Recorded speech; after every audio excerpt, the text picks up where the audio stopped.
RJ Wolf here. I'm standing out in Oakdale, across the street or in the shadow of the old Imation corporate headquarters, and next door to Pins, right here on Old County Road 5, now called County Road 14. You can see that there's some beautiful big businesses next door like LA Fitness.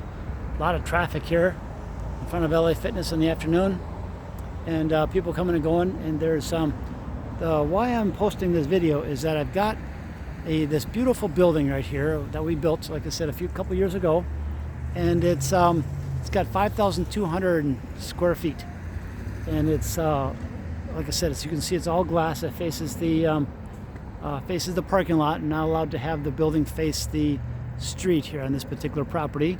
I've got all glass windows, goes back, and this is in 3 different sections, so we could subdivide this into basically 1,800 square feet per unit. There's 3 units, and I'd like to see if I get someone's opinion, or maybe an idea, or if any business owners are out there looking for some space, if we could make a deal on putting together a lease for the space that you might need for a property like this in Oakdale. The address is 7400 33rd Street North, Oakdale, Minnesota 55128. And this is RJ Wolf, 952-881-5900 at rjwolf@kw.com. Thanks much for all your help.